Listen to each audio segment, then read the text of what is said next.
Shalom, queridos, a paz do Senhor. Esse vídeo de hoje é um vídeo muito triste, porque nós acordamos hoje com uma notícia terrível, né? Notícia sobre o presidente Bolsonaro, sobre o ex-presidente Bolsonaro, na qual nós estamos vendo a concretização de todo o projeto político do regime que está se implantando aqui no Brasil, que está justamente se acelerando, né, o fato de querer de venezuelizar aqui o Brasil, transformar o Brasil em Venezuela. Eu vi hoje algumas matérias que alguns sites, né, de pastores que reagem à prisão de Bolsonaro na escalada da tirania. Pastor Judiclai Santos, ele disse que a escalada da tirania fica evidente no abuso de autoridade, violação dos direitos humanos, intimidação, prisões arbitrárias, processos jurídicos eivados de erro, ilegalidade, censura e perseguição política.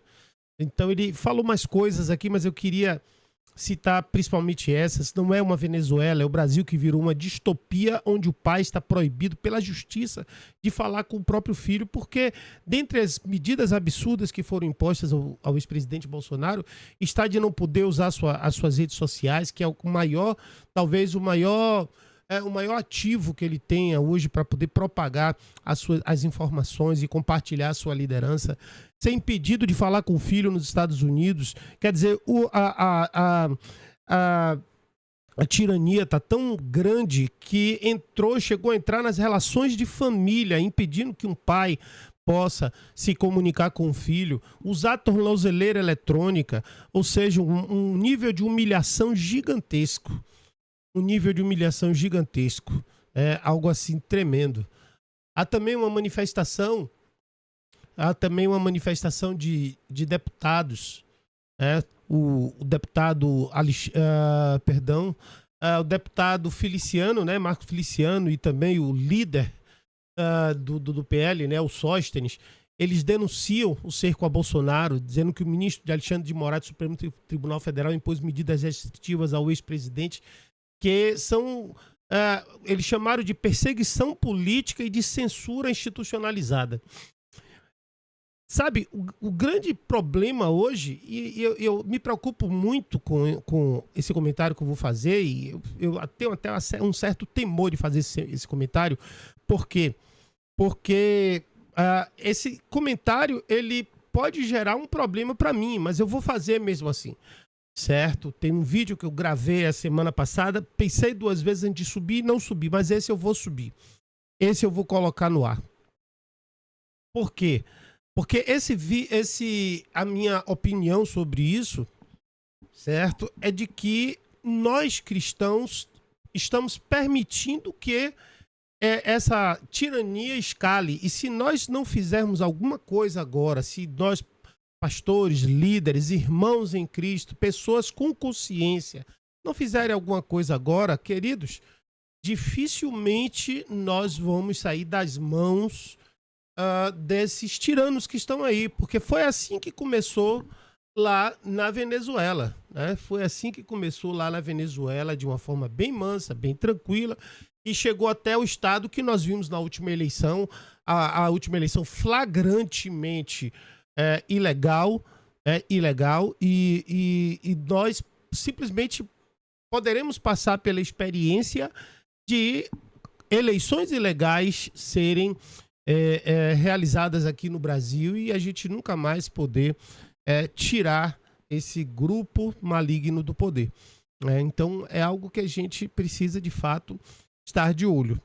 Eu quero ler um texto bíblico que muito me chamou a atenção e que me lembra muitos cristãos, muitas pessoas da nossa fé que se isentam, que são chamados isentões, né? Que decidiram que crente não deve se meter com política, não deve querer saber de política nem nada disso. É um texto que está lá no livro de Juízes, no capítulo 9, a partir do versículo 7.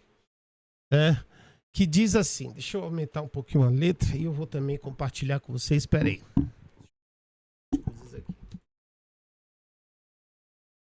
Compartilhar para a gente ler junto, né?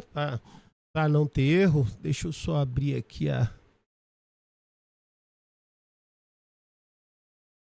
e pronto. E tá aqui o tamanho dele. Vou pegar a minha imagem mais para cá um pouco, pronto. Fazer aqui agora a transição e vamos ler o texto. Então tá aqui o texto. Então vamos ler o que é que diz ele aqui. Diz assim, ó, e dizendo o Ajotão, foi e pôs-se no cume do monte de Gerizim e levantou a voz e clamou e disse-lhes, ouvi-me, cidadãos de Siquém, e Deus vos ouvirá a voz. Foram uma vez as árvores a ungir para si um rei e disseram à oliveira, reina tu sobre nós. Porém a oliveira lhes disse, deixaria eu a minha gordura, que Deus e os homens em mim prezam, e iria pairar sobre as árvores?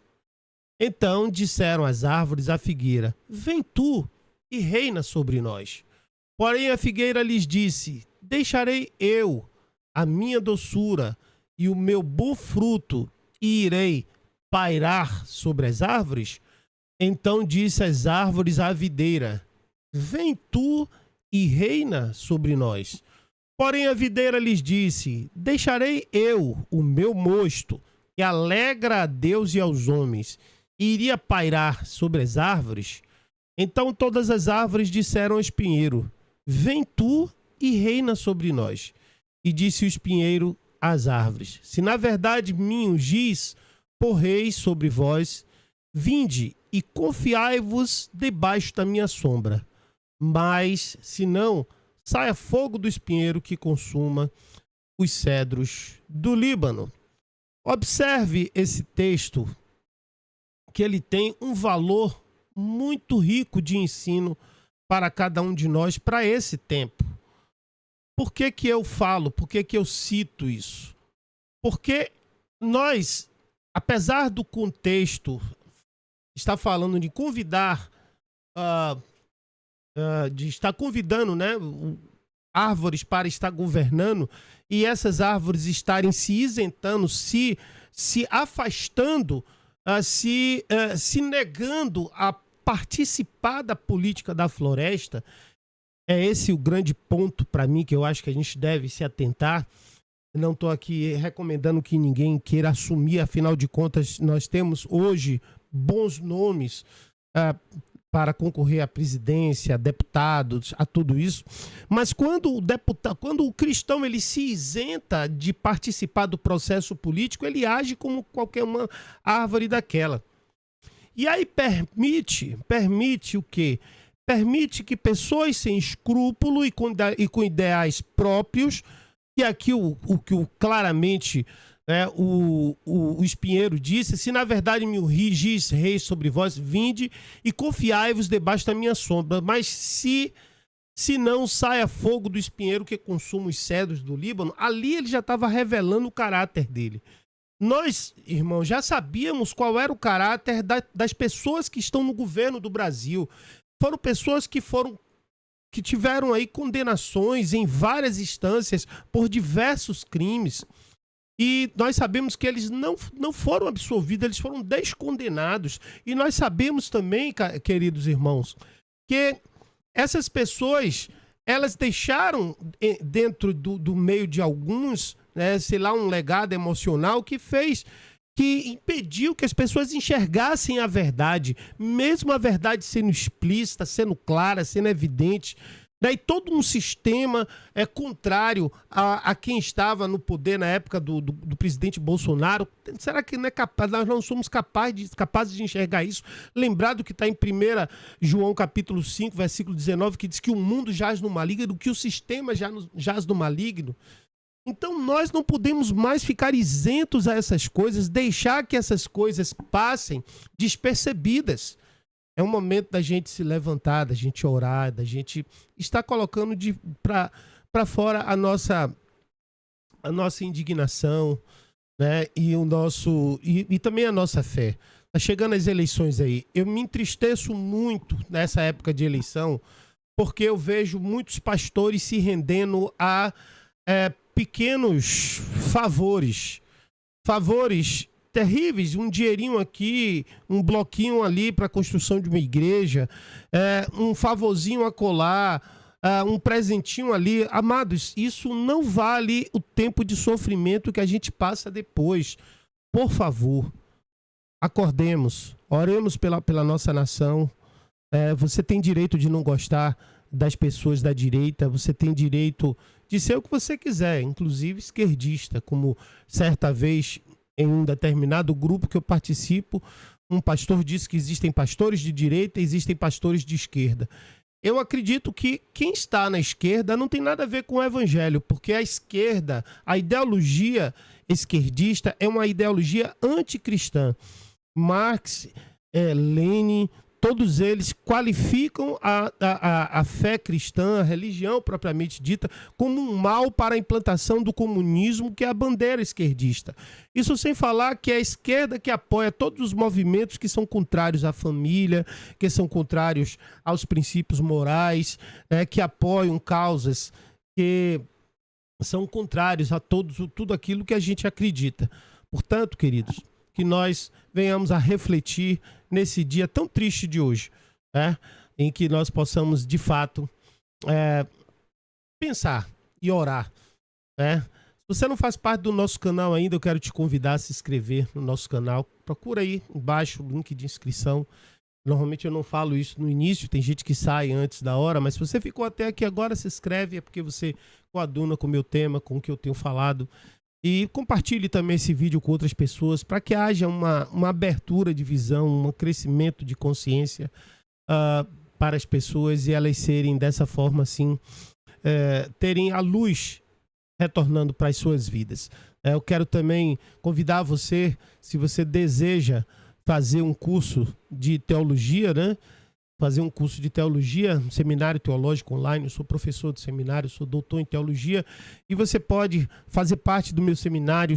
Procura um link que tem aí abaixo, se inscreve, curso a partir de R$ 37, o curso básico, 12 disciplinas em videoaulas e também em videoaulas e também em apostilas em PDF para você crescer na graça e no conhecimento.